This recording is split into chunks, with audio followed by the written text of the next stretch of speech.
আসসালামু আলাইকুম। সুপ্রিয় অষ্টম শ্রেণীর শিক্ষার্থীরা, আজকের এই ভিডিওতে আমরা দেখব যে তোমাদের অষ্টম শ্রেণীর বাংলাদেশ ও বিশ্ব পরিচয় এ অধ্যায় থেকে এই সাবজেক্ট থেকে তোমাদের যে প্রথম অধ্যায়ের অনুশীলনী সমাধান নমুনা প্রশ্ন পৃষ্ঠা নং ১১ থেকে আজকের এই ভিডিওতে আমরা দেখব বহুনির্বাচনী এবং সৃজনশীল ও সংক্ষিপ্ত প্রশ্নের উত্তরগুলো আজকের এই ভিডিওতে আমরা দেখব।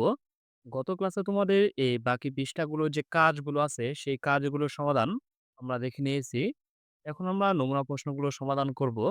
চলো আমরা প্রথমে দেখে নেব যে বহুনির্বাচনী প্রশ্ন ১, বাংলায় স্বাধীন সুলতানি শাসন প্রতিষ্ঠা করেন কে? এই একের উত্তর হচ্ছে খ ফখরুদ্দীন মোবারক শাহ।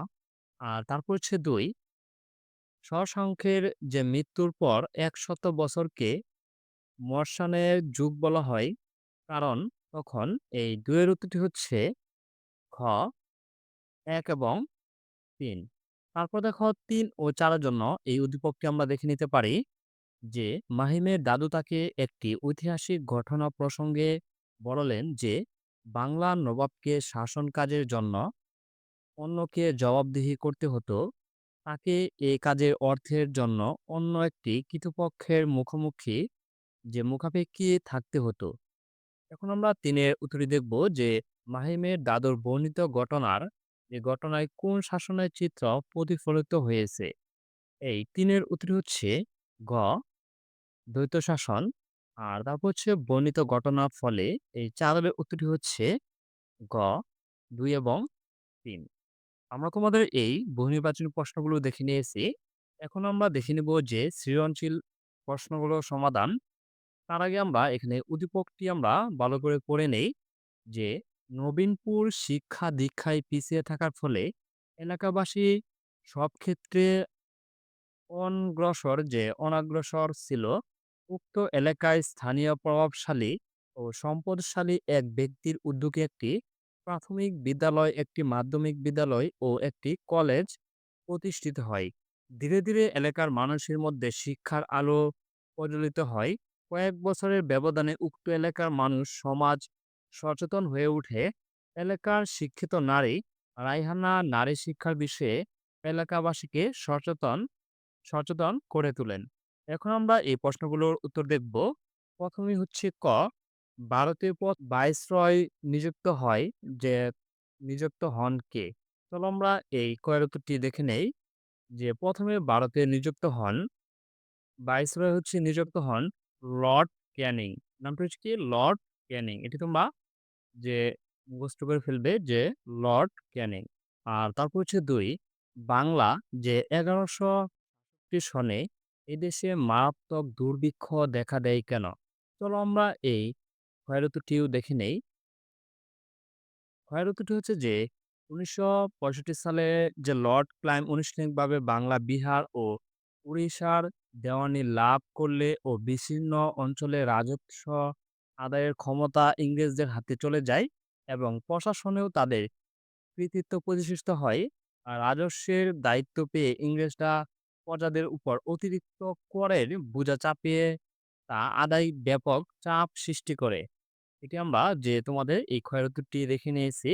এখন দেখে নেব যে গ, উদ্দীপকে বর্ণিত পরিস্থিতির মতো ঊনবিংশ শতাব্দীতে যে বাংলায় কিসের উদ্ভিদ ঘটেছিল ব্যাখ্যা করো। চলো আমরা এই গয়ের উত্তরটিও দেখে নেই। গয়ের উত্তরটি হচ্ছে যে উদ্দীপকে বর্ণিত পরিস্থিতির মতো যে ঊনবিংশ শতাব্দীতে বাংলায় নবজাগরণের উদ্ভব ঘটেছিল। উদ্দীপকে বর্ণিত নবীনপুর এলাকায় স্থানীয় প্রভাবশালী ও সম্পদশালী এক ব্যক্তির উদ্যোগে একটি প্রাথমিক, মাধ্যমিক একটি কলেজ প্রতিষ্ঠিত হয়। ধীরে ধীরে এলাকার মানুষের মধ্যে শিক্ষার আলো প্রজ্বলিত হয়।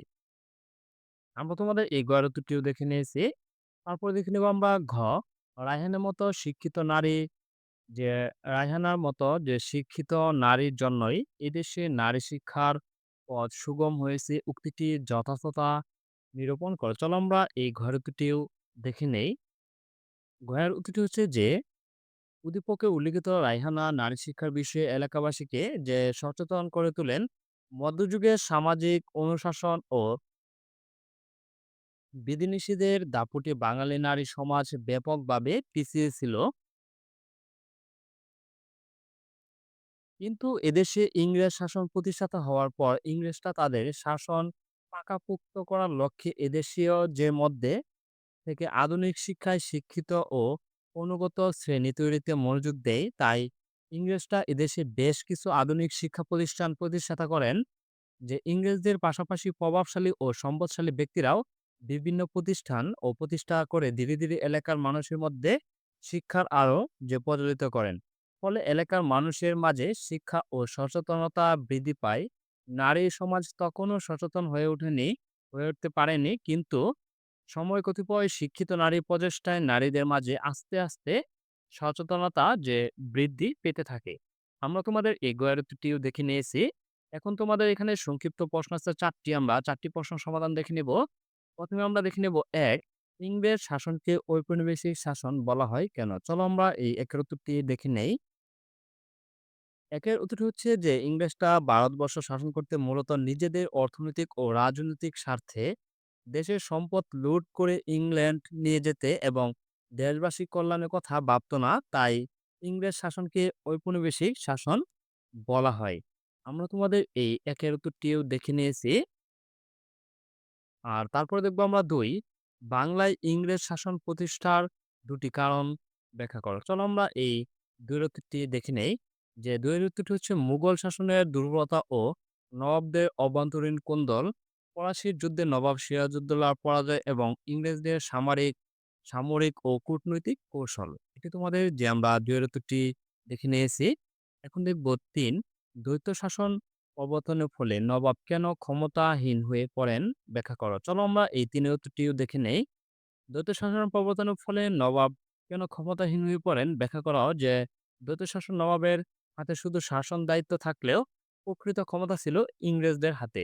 আর রাজস্ব আদায় ও প্রশাসনিক সিদ্ধান্ত ইংরেজরা নিত। ফলে নবাব নামমাত্র যে শাসককে পরিণত হন এবং ক্ষমতাহীন হয়ে পড়েন। আমরা তোমাদের এই ৩ এর উত্তরটিও যে দেখে নিয়েছি। আর তারপরে দেখবো আমরা ৪, ৭৬ এর মন্বন্তরের কারণ ব্যাখ্যা করো। চলো আমরা এই ৪ এর উত্তরটিও দেখে নেই। ৪ এর উত্তরটি হচ্ছে যে ইংরেজদের অতিরিক্ত রাজস্ব আদায়, মজুতদারি অব্যবস্থাপনা এবং খরা এবং যে এইসব কারণে ১৭৭০ সালে ৭৬ এর যে মন্বন্থর ঘটনা ঘটে। আমরা তোমাদের এই ৪ এর উত্তরটিও দেখে নিয়েছি। ধন্যবাদ শিক্ষার্থীরা। আমরা তোমাদের এই ৮ম শ্রেণীর বাংলাদেশ ও বিশ্ব পরিচয় এই সাবজেক্টে ১ম অধ্যায়ের যে অনুশীলনী এবং কাজগুলো আমরা দেখে নিয়েছি। পরবর্তী ভিডিওতে আমরা দেখব যে ২য় অধ্যায় ঔপনিবেশিক যুগের প্রত্নতান্ত্রিক ঐতিহ্য। এটি আমরা পরবর্তী ভিডিওতে সমাধান করব। আর পরবর্তী ভিডিও সবার আগে পেতে চ্যানেলটি সাবস্ক্রাইব করে পাশেই থাকবে। আর যারা সাবস্ক্রাইব করেছ তাদেরকে অসংখ্য ধন্যবাদ।